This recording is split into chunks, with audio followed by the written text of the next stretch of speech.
మరి పరిశుద్ధ గ్రంథం తీసుకున్నట్లయితే 84 కీర్తన 4, 5, 6 చరణాలు మనం ఉత్తర ప్రత్యుత్తరాలుగా చదువుకుందాం. 6వ చరణం అందరం కలిసి చదువుకుందాం. 84 కీర్తన 4, 5, 6 చరణాలు. నీ మందిరమునందు నివసించు వారు ధన్యులు, వారు నిత్యము నిన్ను స్తుతించుదురు.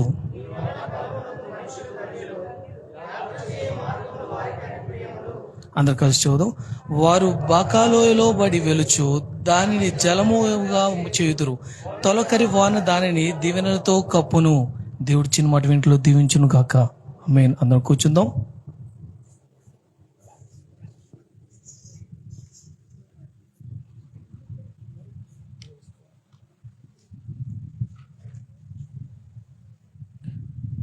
దేవుని స్తుతులు. మీ అందరికీ వందనాలు.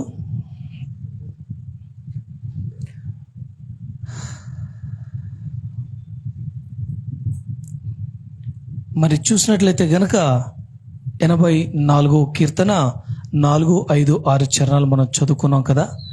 దాంట్లో అంటున్నారు కదా, నీ మందిరమునందు నివసించు వారు ధన్యులు, వారు నిత్యము నిన్ను స్తుతించుదురు. నీ వలన బలమునందు మనుషులు ధన్యులు, యాత్ర చేయు మార్గములు వారికి అతి ప్రియములు. మరి చూసుకున్నట్లయితే గనక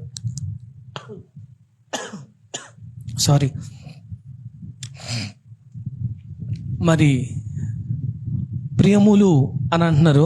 మరి అన్న విషయంలో మందిరము నందు నివసించేవారు మరి ఎవరైతే ఉంటారో, ఎవరైతే నివసిస్తున్నారో, ఇంకో విషయం మందిరము నందు అని అన్నారు. మందిరము నందు. మరి మందిరం అని అంటే మందిరము నందు మరి ఒక మాట అయితే అని అన్నారు కదా, ఇక్కడ వాడారు కదా, మందిరము నందు నివసించు వారు ధన్యులు. దేని యందు అంటే మళ్ళీ మందిరం అందు అని అనకండి. ఇంతకీ ఆ మందిరం అంటే ఏంటి? Okay, not bad. హృదయం అనే మందిరము నందు.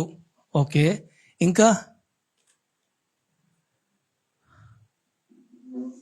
ఇంకా సేమ్ ఆన్సర్, సేమ్. డాడీ అది చెప్పారు.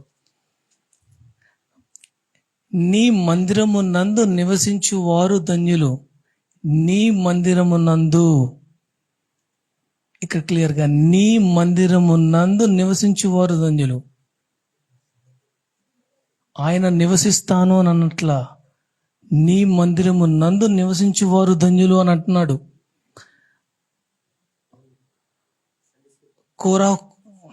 క్షమించాలి, సండే స్కూల్ పిల్లలందరూ కూడా సండే స్కూల్కి వెళ్ళండి. సారీ. కోరాహు అంటున్నటువంటి విషయము, తెలియపరుస్తున్నటువంటి మాట, నీ మందిరము నందు నివసించు వారు ధన్యులు అని అంటున్నారు. ఏంట మందిరము అనగా చూస్తే గనక మరి అంకులన్న మాట తీసేయడానికి లేదు, నిరుష ఇద్దరు కూడా అన్నమాట ఒకటే కాబట్టి తీసేయడానికి లేదు. నిజంగానే దేవుడు నివసించాలన్న మాట అంకుల్లో నుంచి చెప్పబడింది. ఏంటి? ఆయన నివసిస్తానన్న స్థానము మన హృదయము. అది ఆయన నివసించే స్థలము అనేది ఒక మందిరంగా దేవుడు స్థానించారు. మరి చెప్పారు కాదన్ను. కానీ ఇక్కడ చెప్పబడినటువంటి మాట ఏంటంటే, నీ మందిరము నందు నివసించు వారు ధన్యులు అని అంటున్నారు. ఏంటి అని అంటే, మందిరము అని అంటే గనక ఈ ఆయనను ఆరాధించేటటువంటి స్థలము ఒకటి. రెండోది ఆయన కూర్చినటువంటి జ్ఞానము, ఆయన నివసించే స్థలము, ఆయన ఉన్నటువంటి ప్రదేశము, అది మందిరముగా పిలువబడుతుంది. మందిరముగా ఎందుకు అనంటే, నివసించువారు ధన్యులు అని అన్నారు. ఎందుకు? ఇక్కడ ఉంటే గనక వాళ్ళు ధన్యులు ఎందుకు అవుతారు? ఇది కేవలం ఆరాధించే స్థలం అని అంటున్నాను. ఇది మనమందరం కూడుకుని, మనమందరం మీ యొక్క ఆయా ప్రదేశాల నుంచి వచ్చి కూడుకొని ఆరాధించడానికి కేటాయించినటువంటి ఒక స్థలం, మందిరం అని పిలువబడుతుంది. ఈ మందిరంలో ఉన్న వారందరూ ధన్యులు అని ఎందుకు అంటున్నాడు ఇక్కడ? మందిరంలో సమయం గడుపుట దీవెనకరము, మందిరంలో నివసించు వారందరూ ధన్యులు అని ఎందుకు అంటున్నాడు? ఎందుకండి? యెరూషలేము రొట్టెల ఇల్లు, సమృద్ధి గల స్థలము అని ఎందుకు పేరు వచ్చింది? ఎందుకండి? ఎందుకు అనంటే నిత్యము దేవుణ్ణి స్తుతించే ప్రదేశము, నిత్యము యాచన చేసేటటువంటి స్థలము, ఆయన ఇక్కడ నేను ఉంటాను అన్నటువంటి ప్రదేశము.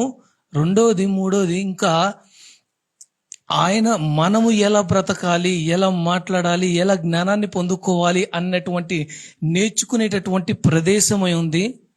మనకి కావాల్సినటువంటి సర్వము, మనకి కావాల్సినటువంటి విషయం ప్రతి ఒక్కటి కూడా ఇక్కడికి వచ్చి పొందుకునేటటువంటి ప్రదేశమై ఉంది. కాబట్టి ఈ మందిరంలో గడుపుట దీవెనకరము, ఉన్న వారందరూ ధన్యులు. నిన్న రాత్రి అని అన్నాను, ఒక్క దినము గడుపుట 1000 దినముల కన్నా శ్రేష్టము అని దావీదు అనడంలో తప్పు కాదు. 1:1000 అని చెప్పి నిన్న రాత్రి అన్నాను సిద్ధపడు ప్రార్థనలో. ఎందుకని అన్నాడు ఆ మాట? ఉత్తినేనా? ఒక్క దినము గడుపుట 1000 దినముల కన్నా శ్రేష్టము. ఎక్కడా? చుట్టాలింట్లోనా? స్నేహితులతోనా? ఆయనతో ఆయన మందిరములో, ఆయన ఆవరణములో గడపటం వలన ఆయన నుంచి నేర్చుకునేవి, నాకు కావలసిన జ్ఞానము, నా అవసరం తీరేటటువంటి ఆ ఆలోచన, ఆ మాట ఆయన దగ్గర నుంచి నాకు ఈ ప్రదేశములో దొరుకుతుంది. కాబట్టి నేను ఈ ప్రదేశములో గడుపుట శ్రేష్టము అని అంటున్నాడు దావీదు. కాబట్టి ఆ ఆవరణలో మందిర ఆవరణలో నివసించు వారందరూ ధన్యులు. ఇక్కడికి రావడానికే నియమం పెట్టాడు. ఇక్కడే సర్వము దొరుకుతుంది. ఇక్కడే మనకి కావాల్సినటువంటి ప్రతి ఒక్క దానికి కూడా, మనకు కావాల్సిన సర్వం కూడా ఇక్కడే మనకి దొరుకుతుంది. మరి ప్రతి ఒక్కటి కూడా మన ప్రార్థన ఇళ్లలో కూడా చేసుకోవచ్చు, కానీ ఇక్కడికి వచ్చి చేయడం కారణం ఏంటి? ఇళ్లలోకే చేసుకోవచ్చు, ఇక్కడికి వచ్చి చేయడానికి గల కారణం ఏంటి? అక్కడ ఎండా, ఇంట్లో చేసుకుంటే గనక దేవుడికి దూరం అవుద్దేమన్నా వినటానికి. ఇళ్లలో చేసుకుంటే ఏమన్నా దూరం అయిపోద్దా? కానీ ఇక్కడికి వచ్చి ఎందుకు మొరపెట్టుకోమన్నారు పర్టికులర్గా? అంటే ఎక్కడ మీరు ప్రార్థన చేసినా దేవుడు దిగొచ్చేతను అన్నాడుగా. ఈ ప్రదేశము ఎప్పుడు కూడా యాచన చేసేటటువంటి విషయముగా, ఒక ప్రదేశంగా మార్చబడింది. ఎప్పుడు కూడా స్తుతులతో, ఎప్పుడు కూడా ప్రార్థనతో, ఎప్పుడు కూడా ఆ ఆత్మతో దేవదూతలు దిగి వచ్చి ఎప్పుడు కూడా నివసించేటటువంటి ప్రదేశమై ఉంది. కాబట్టి మనం ఇక్కడికి వచ్చి నివసించడం, ఇక్కడికి వచ్చి ఉండటం వలన ఎన్నో నేర్చుకుంటున్నాం, ఎన్నో విషయాలను. ఇక్కడ దేవుడు ఉంటాడు అని అనుకున్నవారు దీవెనపడతారు. ఏం లేదు, ఇక్కడ ఏమీ లేదు అని అనుకుంటే గనక నువ్వు ఏమీ పొందుకోలేవు. కాబట్టి ప్రతి ఒక్కరం కూడా ఏమైనా కానీ వాక్యం మొత్తం కూడా ఆది కాండం నుంచి మలాకి, మత్తయి నుంచి ప్రకటన వరకు కూడా ఏ మాట తీసుకున్నా నీవు మొదటిగా నమ్మిన తర్వాతే చేయాలి. నమ్మకపోతే గనక కష్టం. దేవుడు ఇక్కడ ఉన్నాడు అనంటే నువ్వు నమ్మితే ఉపయోగం. బలారాధన తీసుకునేటప్పుడు కూడా ఆశీర్వాద గోధుమ పిండి అనుకుంటే నువ్వు తీసుకున్నది రొట్టె అవుతుందా? ఆయన శరీరం అవుద్దా? మన తోటలో పండించినటువంటి ద్రాక్షల్ని తొక్కి పిండి ఫిల్టర్ చేసి పట్టి నీళ్లు కలిపి ఇచ్చేశారు అనుకుని తీసుకుంటే నువ్వు బల్లలో పాల్గొన్నట్ట. యాదుంచుకోవాలి ప్రతి ఒక్కరు కూడా, నమ్మితేనే ఏదైనా. భాషలు మాట్లాడినంత మాత్రాన మీలో పరిశుద్ధాత్మ దేవుడు లేడు. నిలబడి చెప్తున్నాగా, భాషలు మాట్లాడినంత మాత్రాన మీలో పరిశుద్ధాత్మ దేవుడు లేడండి. మీరు జీవించినప్పుడే. భాషలు మాట్లాడొద్దు అన్నాం, మాట్లాడాలి. పరిశుద్ధాత్మ భాషల్లో మాట్లాడాలి. అది మాట్లాడటం నిజంగా దేవునికి ఎంతో మహిమ, నిజంగానే ఘనత అది. కానీ నీవు జీవించకపోతే, నీవు బ్రతకకపోతే నీలో పరిశుద్ధాత్మ దేవుడు లేనట్లే. మాట్లాడుతావు, భాషలో అయితే నువ్వు మాట్లాడతావు, కానీ లోపల పరిశుద్ధాత్మ దేవుడు ఉండడు. ఎందుకు ఇవన్నీ చెప్తున్నానంటే, ఇవన్నీ కూడా పొందుకునే ప్రదేశం ఏంటి? మార్కెట్లో దొరుకుద్దా? మీ ఇంట్లో దొరుకుద్దా? మా ఇంట్లో దొరుకుద్దా? ఆయన మందిరములో దొరుకుతుంది. అన్నీ కూడా ఇప్పుడు దాకా చెప్పబడినటువంటి మాటలన్నీ కూడా మనం పొందుకునేటటువంటి జ్ఞానము, పొందుకునేటటువంటి ఆత్మ, పరిశుద్ధాత్మ, ఏదైనా కానీ కావాల్సినటువంటి బలము, ఏదైనా కానీ దొరికేటటువంటి ప్రదేశము ఏది అని అంటే ఆయన మందిరము. లేకపోతే దావీదు పిచ్చోడా మందిరానికి పరిగెత్తుకురాడాకి? ఎవరైనా కానీ గొడ్రాలని పిలుస్తూ ఉంటే మరిచిపోయే అంత స్థాయిలో ప్రార్థన చేసింది. ఏడకొచ్చి? మందిరంకి వచ్చే. జకర్యా కూడా దేని పట్టుకుని ప్రార్థన చేశాడు? బలిపీఠపు కొమ్మును పట్టుకుని ప్రార్థన చేశాడు. నీ బలిపీఠం దగ్గర యాచన చేస్తున్నాను, జ్ఞాపకం చేసుకో అంటూ కుమారుడు కోసం ఏడ్చాడు. అక్కడ కూడా సర్వము ఆయన మందిరములో దొరుకుతుంది, ఆయన మందిరంలో. అందుకని నివసించువారు ధన్యులు అని అన్నారు. నివసించడం అంటే వచ్చి దుప్పట చాపేసుకుని కప్పుకుని పడుకునే వాళ్ళకి కాదు. అదేమైనా నివసించడం అంటే వచ్చి ఊడి చేసి చాపేసుకుని దిండు దుప్పటేసుకుని పడుకుంటే కాదు. లేకపోతే గనక ఆదివారం మంచిగా అటెండెన్స్ లేపించుకోవడానికి వచ్చి కూర్చుని వెళ్ళిపోయేటటువంటి వారికి వారు ధన్యులు కాదు. మీరే కాదు, ఎంత బాగా అర్థమయ్యేటట్టు వల్లించి చెప్పేతనని చూశారు. నాతో కలిపి నేనైనా గాని ఎంత బాగా చెప్పేసి బయటికి వెళ్ళిపోయి బతకలేకపోతే గనక నేనైనా ధన్యుణ్ణి కాదు. నేనైనా గాని ధన్యుణ్ణి కాదు.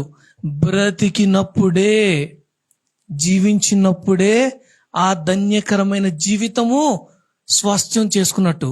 ఖచ్చితముగా ఆయన తెలియపరుస్తున్నటువంటి మాట, కుమారులు అసపు కుమారులు తెలియపరుస్తున్నటువంటి మాట, అంటున్నటువంటి మాట, నీ ఆవరణలో సర్వము దొరుకుతుంది. నాకు కావాల్సినటువంటి మాట నీ ఆవరణలో నీ దగ్గరికి వస్తే, ఇక్కడ నీ ఉంటానన్నావు, నీ దగ్గరికి వస్తే నాకు కావాల్సినది మొత్తం కూడా దొరుకుతుంది. నీ దగ్గర సమయం గడిపితే నాకేం కావాలో నీకు తెలుసు కాబట్టి నీ దగ్గర సమయం గడిపితే నాకు కావాల్సిన సమాధానం నువ్వు నాకు ఇస్తావు. కాబట్టి నీ ఆవరణలో నేను గడపాలి అని చెప్పి ఆయన అంటున్నాడు. కాబట్టి ఎంతమంది గడుపుతున్నామో ఆయనతో సమయము ఎంతమంది గడుపుతున్నామో వారు నిత్యము నిన్ను స్తుతించుదురు. నిత్యము కూడా స్తుతించేటటువంటి వారు, నిత్యము స్తుతించేదనట. నిత్యము అంటే ఎప్పుడు, ఎల్లప్పుడు. కష్టం వచ్చినప్పుడు మరి ఈ గ్యాప్లో కష్టం వచ్చిద్ది, ఈ గ్యాప్లో బాధ వచ్చిద్ది, ఈ గ్యాప్లో ఇబ్బంది వచ్చిద్ది, ఈ బాధలో పెద్ద రోదనే వేదనే వచ్చిద్ది. అప్పుడు మరి ఆ బాధను బట్టి కూడా మనం స్తుతించే వారంగా ఉండాలి. అంతే, ఇంకో మాట లేదండి. మనకి కలిగిన బాధను బట్టి మనం దేవుడు స్తుతించే వారంగా ఉండాలి. యోబుకు ఒక రోజులో మొత్తం పోయిన దానిని బట్టి దేవుడు స్తుతించాడు. ఒక్క రోజులో మొత్తం పోయినాయి. కుటుంబంలో కుమారులే గాని, ఆస్తులే గాని, స్నేహితులే గాని, బంధువులే గాని, ఏదైనా గాని పోయిన దానిని బట్టి కూడా స్తుతించడంలో ఉంది గొప్పతనం, నీ ఘనత. ఆ దానిని ఎల్లప్పుడూ దేవుని స్తుతించుడి అన్న మాటకు అర్థం అది. నీకు బాధ వస్తే దేవుని దగ్గరకు వచ్చి ఏడవటం స్తుతించడం కాదు. నీ సహాయం కోసం రావద్దు అని నన్ను బాధలో ఉన్నప్పుడు కూడా దేవుని స్తుతించాలి. కష్టంలో ఉన్నప్పుడు కూడా దేవుని స్తుతించాలి.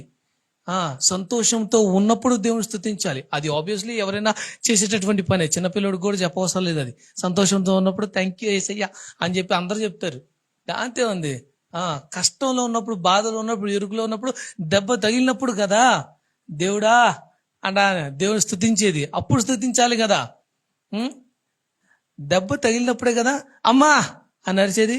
ఊరికోరికే అరుస్తావట, ఊరికోరికే తలుచుకుంటావా? కాదుగా. ఆ, ఎందుకు ఆ? తలుచుకునేటప్పుడు అది అలవాటు, జ్ఞాపకం చేసుకుంటాం. ఆ రకంగా దేవుణ్ణి సంతోషంగా ఉన్నప్పుడు మాత్రమే కాదు, ఎల్లప్పుడూ ఎల్లప్పుడూ నువ్వు సంతోషంగా ఉన్నావా, బాధలో ఉన్నావా, ఇరుకులో ఉన్నావా, స్నేహితులతో సమయం గడుపుతున్నావా, ఎప్పుడు ఎక్కడ ఎలా ఉన్నా కానీ నీవు దేవుని స్తుతించేటటువంటి విధంగా ఉన్నప్పుడే నీవు ధన్యుడవు, ధన్యురాలివి. నీవు ధన్యుడవు, ధన్యురాలివి అవుతావు. ఆ ఎందుకు అనంటే ఇక్కడకు వచ్చి నువ్వు సంపాదించుకున్నావు. దానిని బట్టి నువ్వు ఎల్లప్పుడూ నీవు జ్ఞానము కలిగి దేవుని స్తుతిస్తూ ఉన్నావు, మెలకువతో ముందుకు సాగుతూ ఉన్నావు. కాబట్టే విడువక దేవుని స్తుతిస్తున్నావు. దావీదు స్తుతించడం ఎన్నడైనా మర్చిపోయాడా? ఆ తాను చేసిన తప్పుకు క్షమాపణ కోసం లోపలికి వెళ్ళాడు. బయటకు వచ్చేటప్పటికి కుమారుడు చనిపోయాడు. వచ్చిన తర్వాత ఉపవాసం చేసి, స్నానం చేసి, భోజనం చేశాడు.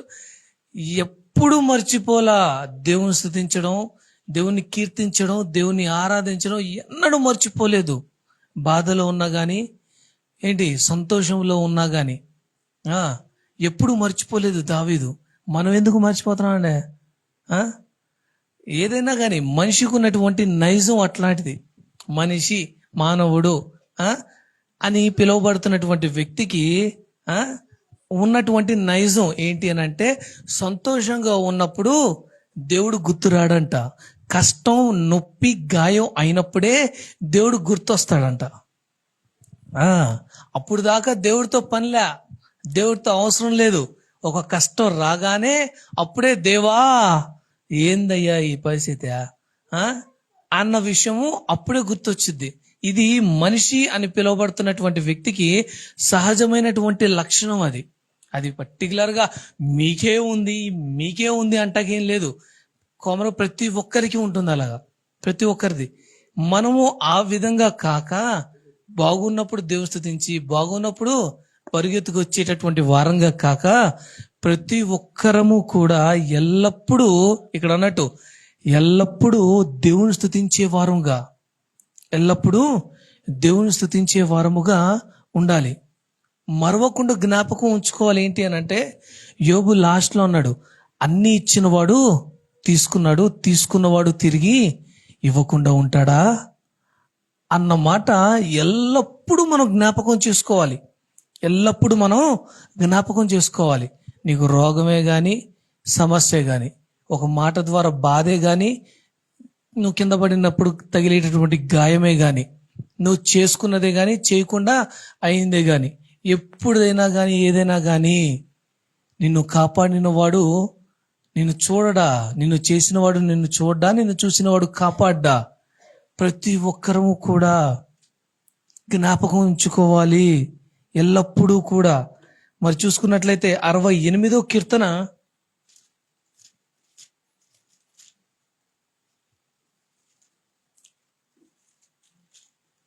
19వ వచనం.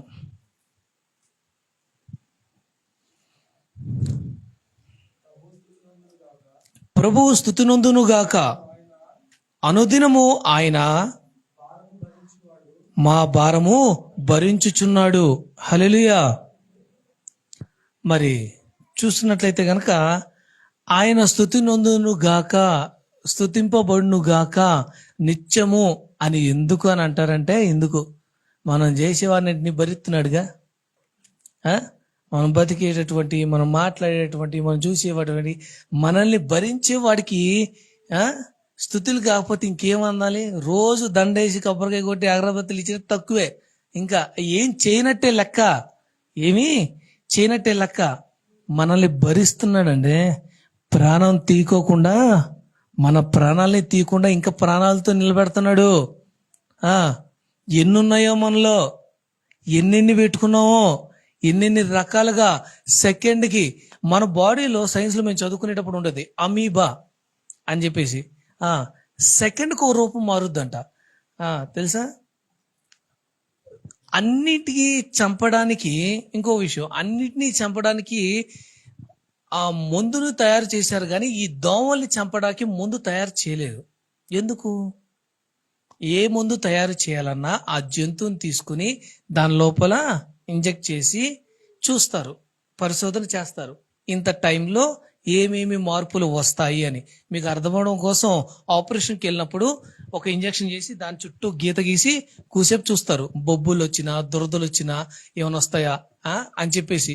అది వచ్చినాయి అని అంటే ఆ ఇంజెక్షన్ వాళ్ళకి పడటం లేదు కాబట్టి వేరేది వాళ్ళకి ఇవ్వాలి అనేటటువంటి అనస్థీషియా ఇచ్చేటప్పుడు అలా టెస్ట్ చేస్తారు. అదే విధముగా ఒక జంతువు కానీ ఒక రోగానికి కానీ టెస్ట్ చేసేటప్పుడు వాళ్ళు ఇంజెక్షన్ ఇచ్చి దాన్ని పరిశోధన చేస్తారు, అలా చేస్తారు. కానీ దోమలు చంపడానికి ముందు ఇంకా రాలా. ఎందుకు అని అంటే వారు ఇంజెక్ట్ చేసిన తర్వాత ఆ ఇంజెక్ట్ చేయాలంటే ఎన్నో రకాల మనుషుల బ్లడ్లు తాగుతాయి కదా, ఆ లోపల దోమ లోపల దానికి సంబంధించినటువంటి బ్లడ్ లో ఒక్క ఆకారం అనేది ఒక సెకండ్ కూడా ఉండట్లేదంట. సెకండ్కి రూపం మారిపోతూ ఉంది కాబట్టి దానికి ఏ మందు అప్లై చేయాలో వారికి అర్థం కాల. కాబట్టి దీన్ని చంపడం కన్నా ఇది మొత్తుతో పడిపోయేటటువంటి మందు కనబెడదాం అని చెప్పి మొత్తుతో పడిపోయేటటువంటి ఈ ఆల్అవుట్లీ ముందు దోమలు చచ్చిపోతాయని అనుకుంటున్నారేమో. జెట్ కాయిల్స్ కి, అగరబత్తులకి, ఆల్అవుట్లకి దోమలు చచ్చిపోతాయి అనుకుంటున్నారేమో. చచ్చిపో, మొత్తొచ్చి పడిపోతాయి. కూసేపోయిన తర్వాత లేచి వెళ్ళిపోతాయి. కాబట్టి అలాగే అమీబా అనేది కూడా ఉంటది. దానికి కూడా సెకండ్కి రూపం మార్చుకుంటూ వెళ్తుంది. ఎందుకు అంటున్నానంటే మనల్ని భరిస్తున్నాడు కదా, మనల్ని దేవుడు భరిస్తున్నాడు. ఈ రోజు ఉన్నట్టు రేపు ఉండం, రేపు దాకా వెళ్తున్నామేమో. పొద్దున ఉన్నట్టు మధ్యాహ్నం ఉండం, మధ్యాహ్నం ఉన్నట్టు సాయంత్రం ఉండం. లేకపోతే గంటకు ఒక రూపాయలు చూపించేస్తాం, గంటకి ఒక రూపం చూపించేస్తా ఉంటాం. ఎలా? ఇంట్లో మనుషులే నన్ను భరిస్తున్నారు అని అనుకుంటే మన దేవుడు మా ఆయన నన్ను భరిస్తున్నాడండి అని ఆవిడ, మా ఆయన్ని నేను కాబట్టి భరిస్తున్నా, లేకపోతే ఇంకెవరు భరించరు అని ఆవిడ ఎట్లా చెప్తున్నారు. మీరే ఆ రకంగా అంటే నా దేవుడు లక్షలాది మందిని నడిపించినటువంటి మోషని ఏమనాలి? లక్షలాది మందిని నడిపించిన మోషని ఏమనాలి? ఒక్క నోరా? లక్షల నోర్లు, లక్షల మాటలు. ఎన్ని మాటలు చెవులకు వస్తాయి? ఒక్క మనిషి మాటే మనకు ఎంత కోపాన్ని తీసుకొస్తాయి. నరాలు తెగిపోయేటటువంటి విధంగా, మెదడులో ఉన్నటువంటి నరాలు వాసిపోయి తెగిపోయేంత స్థాయిలో కోపం వచ్చేస్తుంది. మరి లక్షల మందిని నడిపించాడు, ఆయనకి ఎంత కోపం రావాలి? మోషేకి, మరి మోషేని చేసిన దేవుడికి ఎంత బాధ, ఎంత కోపం, ఎంత బాధ, ఎంత కోపం. అట్లాంటి మనల్ని భరిస్తున్న దేవుడిని నిత్యము స్తుతించాలి. అట్లాంటి దేవుణ్ణి, భరిస్తున్న దేవుణ్ణి, భరించేదే కాకుండా తిరిగి అయ్యా అయ్యా అయ్యా అయ్యా అని అడుగుతుంటే అన్నీ ఇస్తున్నాడు,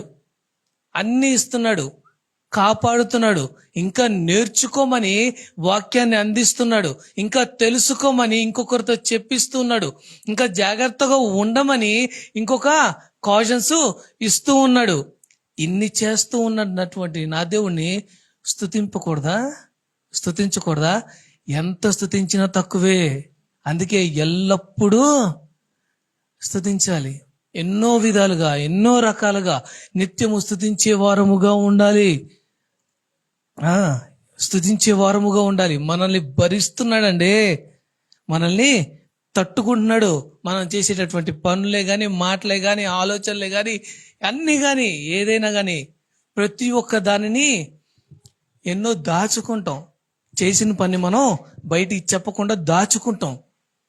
మరి ఆయన ఎన్ని దాచుకున్నాడు? కొన్ని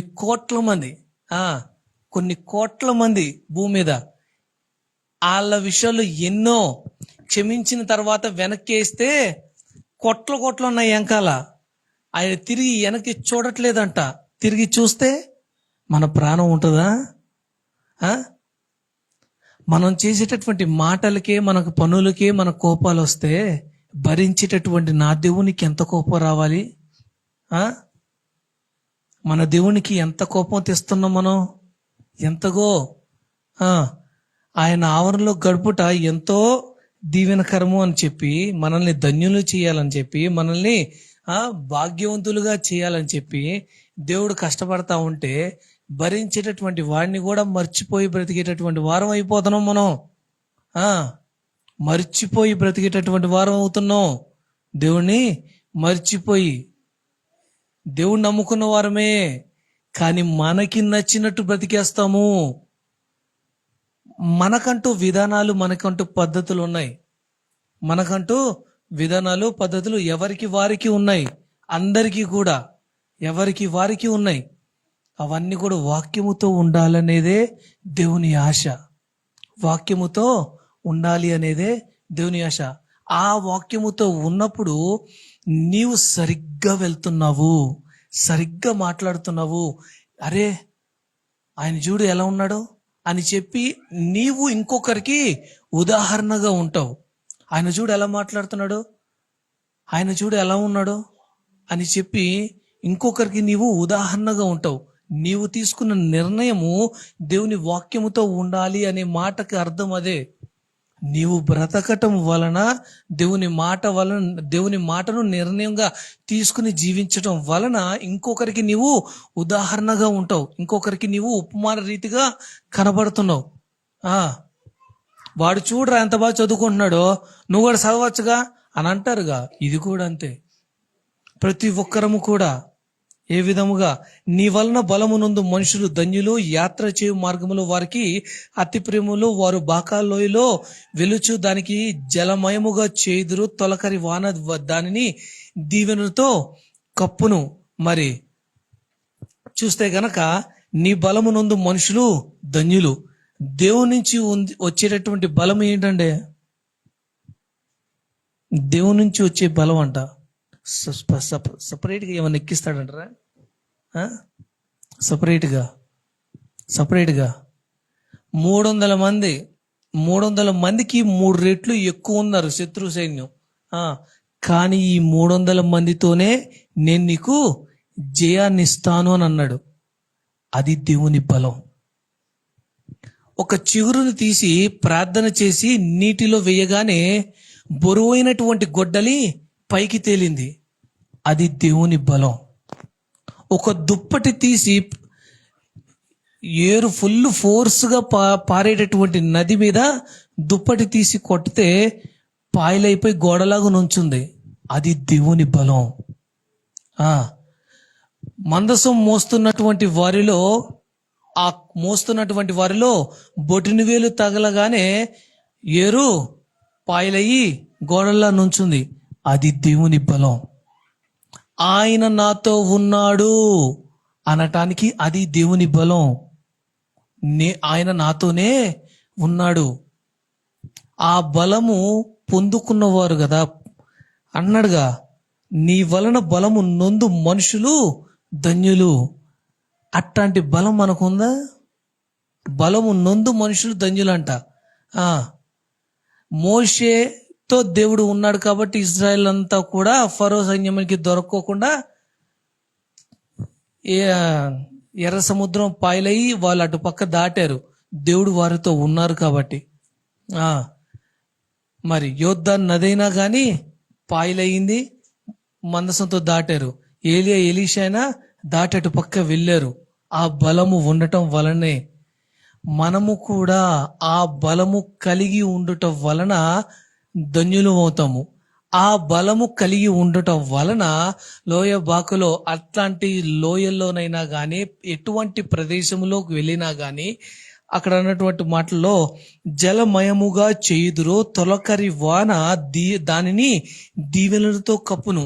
ఏంటంటే ఎట్లాంటి ప్రదేశంలోకి వెళ్ళినా, ఎట్లాంటి ప్రదేశంలోనికి వెళ్ళినా, ఎటువంటి సమస్యల ద్వారాన నీవు ప్రయాణం చేసినా, దేవుని బలమును నీవు కలిగి ఉన్నట్లయితే, దేవుడు నీతోనే ఉన్నట్లయితే అది దీవెనకరముగా మార్చబడుతుంది.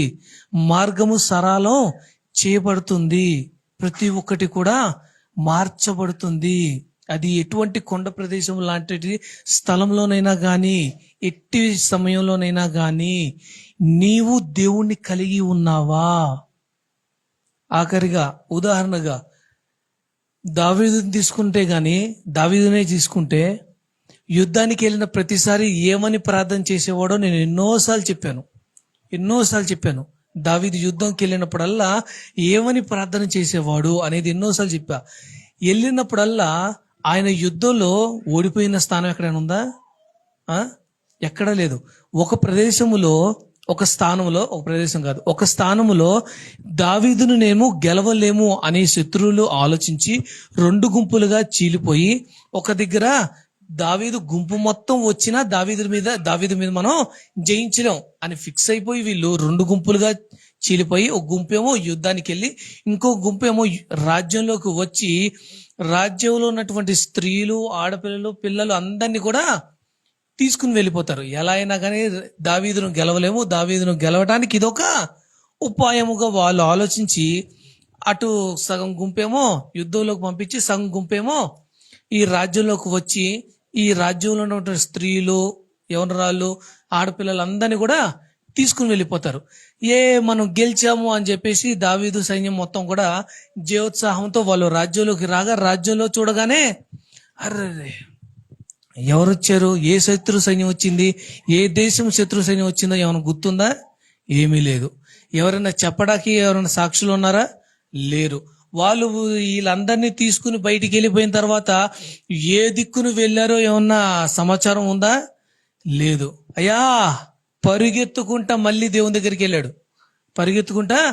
మళ్ళీ దేవుని దగ్గరికి వెళ్ళి మళ్ళీ దేవుణ్ణి అడిగారు, ఇగో నీవు నాకు జయాన్ని ఇచ్చావు దేవా, ఏం చేయమంటావు?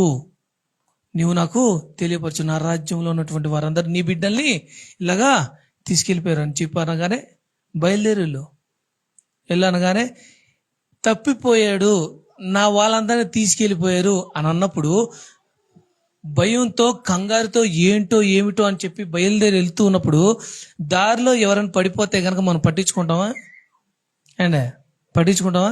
పట్టించుకోగా.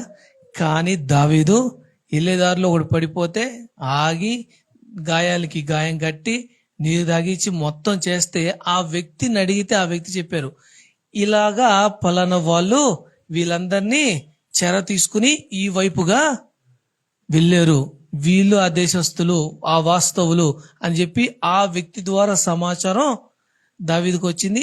దావీదు ఆ సమాచారం తెలుసుకున్న తర్వాత వెళ్ళి జయించి ఆ రాజ్యంలో ఉన్నటువంటి వారందరినీ కూడా తిరిగి తెచ్చుకుంటాడు. ఎందుకంటున్నానంటే దేవునితో ఉంటే, ఆ దేవునితో ప్రయాణం చేస్తే నీకు అపజయము, అపకీర్తి ఉండదు. నిత్యము స్తుతించే వారముగా మనం ఉండాలి అని దేవుడు కోరుకుంటున్నాడు. ఆయన ఆవరణలోకి వచ్చి సమయం గడిపితే, ఆయన ఆవరణలోకి వచ్చి మొరపెడితే, ఆయన ఆవరణంలో నీకు కావాల్సింది నువ్వు పొందుకుంటే మన జీవితం ధన్యకరము, దీవెనకరముగా మార్చబడుతుంది. ఎంతమంది ఆ ధన్యులుగా మనం మార్చబడుతున్నాం, ఆ ధన్యకరమైనటువంటి జీవితముగా మార్చబడుతుంది. ప్రతి ఒక్కరము కూడా ఎవరికి వారము ప్రతి ఒక్కరు ఎవరికి వారు ప్రశ్నించుకోవాలి, ప్రతి ఒక్కరు కూడా. కాబట్టి ప్రతి ఒక్కరు వాక్యానుసారంగా జీవిద్దాం. దేవుడి చిన్న మాట